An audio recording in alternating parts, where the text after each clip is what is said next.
Ce soir, donc, nous allons étudier des hexagrammes très particuliers, que l'on peut qualifier de remarquables. Tout d'abord, des hexagrammes que l'on dira symétriques, parce que quand on les pivote sur eux-mêmes, ils restent inchangés, c'est-à-dire qu'ils sont leurs propres renversés. Et nous développerons sur ces hexagrammes symétriques une approche visuelle que nous continuerons sur d'autres hexagrammes remarquables qui sont ce qu'on appelle les hexagrammes doubles, c'est-à-dire ceux dont le trigramme inférieur est identique au trigramme supérieur. Alors, pour commencer, les deux premiers qu'on va trouver d'hexagrammes symétriques, ce sont le 1 et le 2. Donc, on l'avait vu quand on avait étudié dans l'hexagramme et ses amis la relation de renversement, Kien et Quen, puisque ce sont les noms des hexagrammes, sont deux hexagrammes renversés, qui sont leurs propres renversés, pardon. Et donc, la relation là qui unit le 1 et le 2, donc l'impair et le pair, ce n'est pas comme d'habitude une relation de renversement, mais c'était la relation d'opposition qui est fondamentale entre le yang et le yin, entre Tien et Quen. Donc, ça, c'est les premiers qu'on rencontre et on continuera à utiliser tant que ça nous suffira, et ça nous suffira longtemps, le fait de référer à Yang comme étant lumineux en expansion et ferme, tandis que Yin est obscur en contraction et malléable. Avec ça, on fait 90% de ce qu'on a besoin de faire dans le Viking. Les suivants qu'on rencontre quand on parcourt le livre, ce sont donc le 27 et le 28, donc à nouveau un couple d'opposés. Et ce couple d'opposés est composé du 27, les commissures des lèvres. Alors là, d'ailleurs, les textes signalent qu'on peut identifier la forme de l'hexagramme, et on est là dans le visuel, comme étant celle d'une bouche avec les lèvres en haut et en bas et les joues sur le côté. Et donc, le 27, il a un petit côté, on devient ce dont on se nourrit, hein, et ça vaut aussi bien pour les aliments que pour les chaînes de télévision. Donc, on a ce côté, donc il faut nourrir avec modération, y compris aussi dans ce qui sort de la bouche, donc les propos, hein. Donc, il invite à s'exprimer avec modération. Le 28, lui, alors c'est la prépondérance du grand. Alors, où il est le grand là? Le grand, hein, on a eu l'occasion de le voir lors d'un atelier, grand et petit dans le Viking, ça équivaut à Yang et Yin.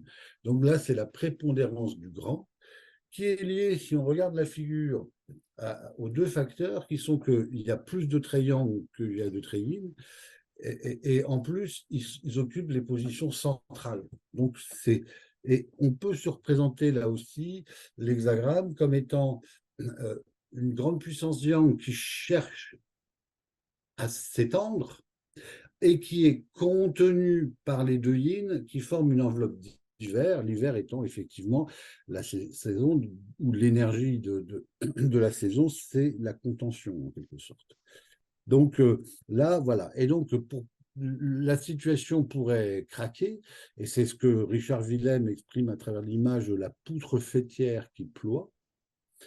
Et donc, va falloir trouver à exprimer cet excès de yang, soit dans des conditions appelant au surpassement, soit d'une autre manière qu'on va voir tout de suite pratiquement.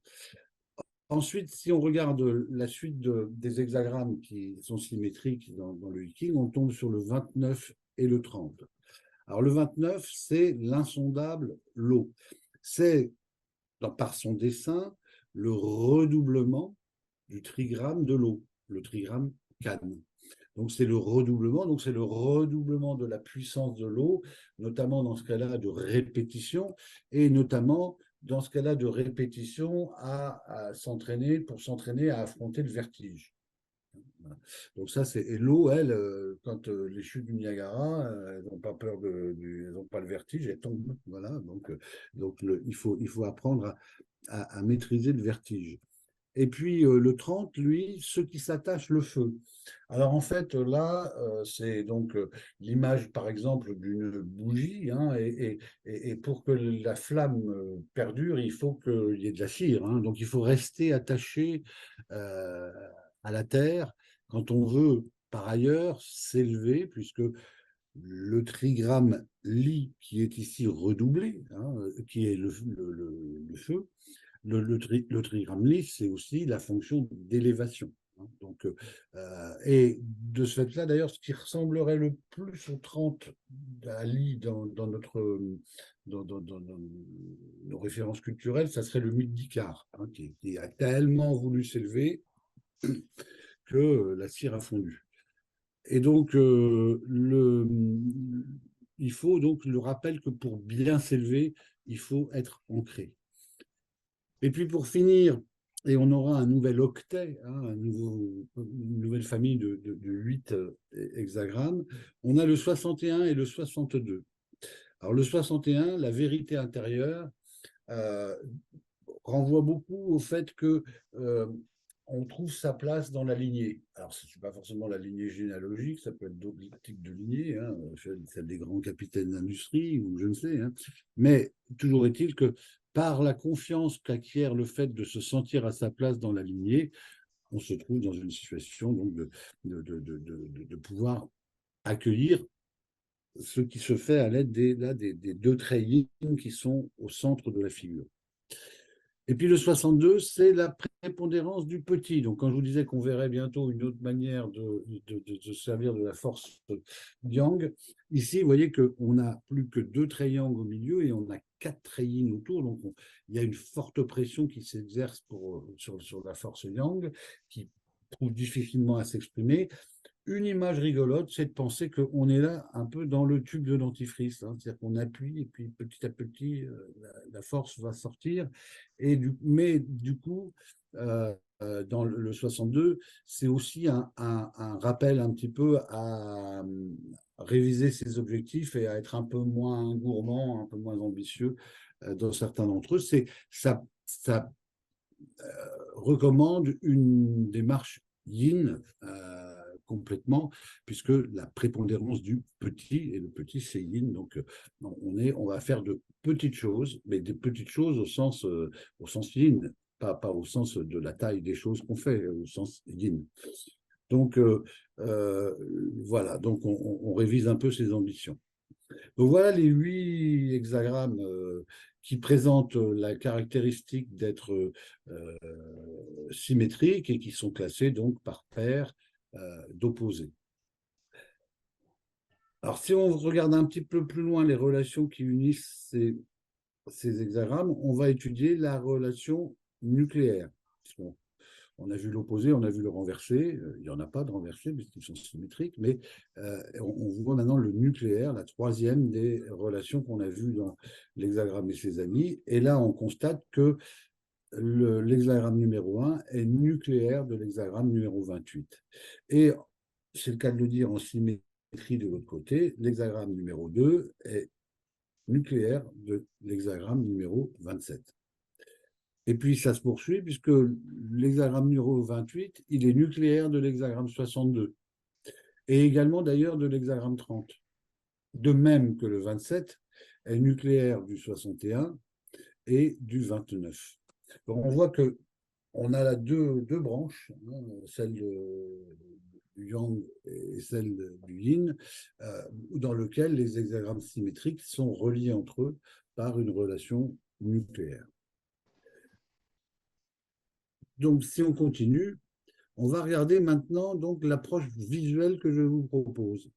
Alors, on va prendre l'hexagramme numéro 27, hein, celui donc, qui est la commissure des lèvres, et on va lui appliquer un traitement un peu particulier. On va faire comme dans la démarche nucléaire, on va prendre l'enveloppe et on va maintenant faire une opération de compression. Là, vous voyez, on a gardé le trait du bas et le trait du haut, et les quatre traits qui sont au milieu, on va les comprimer comme ce sont quatre traits yin. Quand on les comprimera entre eux, on trouvera un trait yin, et donc on obtient le trigramme Li, ce qui s'attache le feu. Et puis si on le fait dans l'autre sens, hein, on peut faire le déploiement, c'est-à-dire on prend le trigramme Lie, on pose l'enveloppe et on quadruple le trait yin qu'il y avait au milieu et on obtient donc le 27. Donc, et on peut faire une autre opération, c'est on prend le 61 et on va l'amincir. C'est-à-dire que quand on a deux traits identiques, on va en faire un seul trait. À savoir ici, les deux traits du bas vont donner un triangle, les deux traits du milieu vont donner un trait yin, les deux traits du haut vont donner un trait yang. Et donc, on a là aussi le trigramme Li. Et on a une opération qui est l'inverse de l'amincissement, qui est l'épaississement, c'est-à-dire qu'on part du trigramme Li et on redouble chacun des traits du trigramme. Donc, on aura du coup 6 traits à la fin et un hexagramme. Et cet hexagramme, ça sera, dans le cas d'espèce, donc le 61. Donc, donc là, vous voyez, on joue sur le fait qu'il y a l'enveloppe et il y a ce qui se passe à l'intérieur de l'enveloppe, qu'on peut parfois résumer en un seul trait yin ou en un seul triangle, mais qui se retrouvera donc quadruplé si on déploie et redoublé si on épaissit. Alors, ce que ça nous dit aussi, c'est que du coup, ces hexagrammes, ils ont à voir avec le trigramme Lie, comme le 30, pardon, dont on a vu que c'était le redoublement du trigramme Lie. Et tout ça, en fait, participe d'un processus d'élévation, c'est-à-dire que l'alimentation modérée, l'entretien régulier de la vie que représente le 27, ou le fait de se sentir en confiance parce qu'à sa place dans le flux, la lignée, mais aussi le flux des événements, ces deux éléments sont source d'élévation. Ce que ça nous dit, puisqu'ils peuvent se rapporter au trigramme Lie, dont c'est la fonction. Alors, on peut faire la même chose avec le trigramme Can. En déployant, on obtiendra le 28, qui, si on le compresse, donc, donne bien l'hexagramme, le trigramme Can. On a ici, c'est les deux opérations inverses, le déploiement et la compression, et qui consiste à prendre un trait pour en faire 4 ou 4 traits pour en faire un, dès lors que les traits sont tous de même nature. Alors, l'autre technique qu'on a vue, l'épaissie, ça va nous donner quel hexagramme? Eh bien, ça va nous donner l'hexagramme 62, donc l'hexagramme qui lui aussi donc rapporte à la répétition des petites choses qui finalement finiront peut-être par en faire de grandes. Et donc on a bien sûr l'amincissement qui va dans l'autre sens.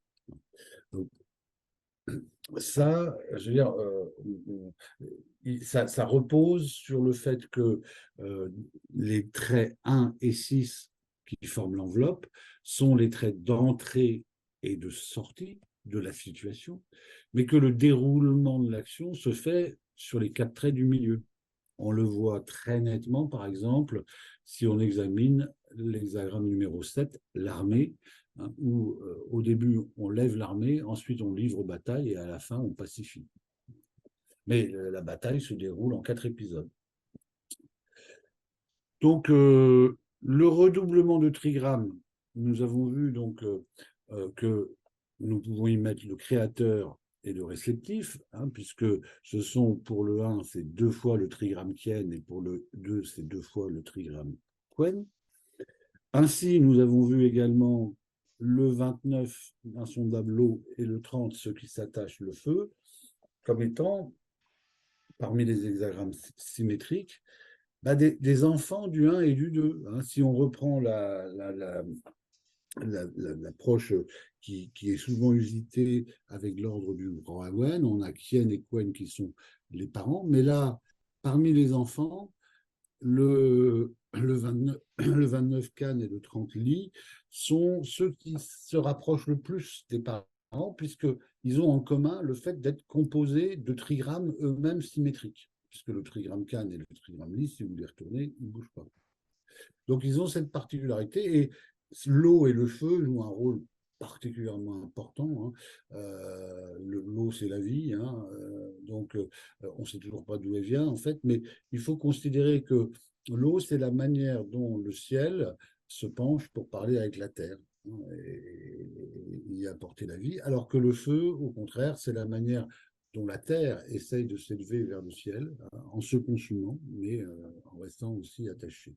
Donc, voilà ce qu'on peut dire sur ces quatre premiers hexagrammes. Et puis ensuite, si on regarde les trigrammes redoublés, alors on va prendre le trigramme Chen, donc qui est un triangle sous deux treillis, on le redouble, on obtient 51, l'ébranlement, le tonnerre, hein. Donc là, typiquement, Chen, lui, il a une fonction d'initialisation et le redoublement donne donc un mouvement d'ébranlement qui met en route, en quelque sorte, hein. Voilà donc ce qu'est le 51. Le 52, l'immobilisation, la montagne, c'est tout l'inverse, hein. C'est le moment où on s'arrête pour poser les choses, faire la différence entre ce qui nous appartient et ce qui ne nous appartient pas, et donc apaiser sa vision de la situation en évitant de se projeter inutilement vers l'avenir, puisque c'est vraiment un moment d'arrêt dans l'instant présent.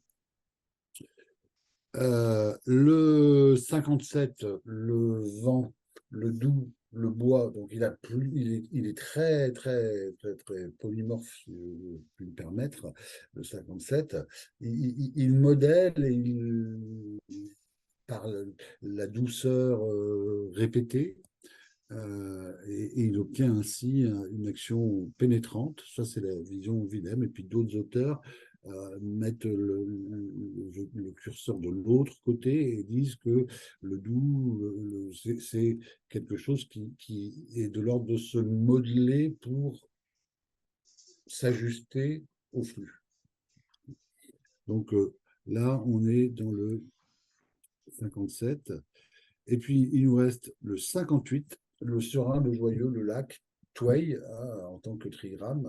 Le précédent, c'était Swen. L'immobilisation, c'était Ken, la montagne. Donc là, le 58, le serein, le joyeux, le lac. Donc là, c'est la puissance, en fait, de l'interaction qui donne de l'énergie du mouvement, hein. Et donc, c'est l'échange, bon, beaucoup l'assimilent à la communication. Bon, l'échange, c'est un peu plus précis que la communication, qui peut être souvent trop unilatérale. Donc, voilà les quatre hexagrammes supplémentaires qu'on ajoutera dans la liste des hexagrammes remarquables, étant remarquables par le fait que ils ont le même trigramme en bas et en haut, sur Terre et dans le ciel. Donc, si on regarde maintenant avec notre approche visuelle, nous allons regarder les hexagrammes associés. Donc, on a vu que le 28 et le 62, lorsque l'on pince ou qu'on amincit les traits qui sont en double, ou qu'on pince le milieu des traits qui sont au milieu, on renvoie, comme le 29, au trigramme Kan. Donc, et ils ont tous en commun quelque chose de la puissance de l'eau qu'elle acquiert par la répétition, par le caractère inlassable de son action. Et puis de l'autre côté, on a vu le Li, donc, qui est redoublé du trigramme Li, et puis le 27 et le 61. Donc, on a vu que eux, ce qu'ils ont en commun, c'est quelque chose ayant trait à l'élévation. Entretenir régulièrement la vie, ça participe de l'élévation, par exemple.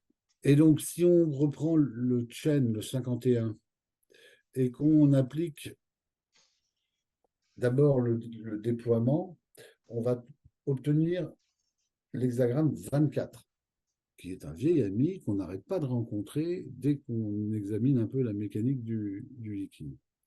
Et puis, si on fait l'épaissie, on obtiendra le 19. Hein, donc, on reprend pour voir. Hein. Chen, c'est un triangle sous deux traits yin. Donc, on garde le trait yang du bas, le trait yin du haut, et on multiplie par 4 le treillis qui était au milieu.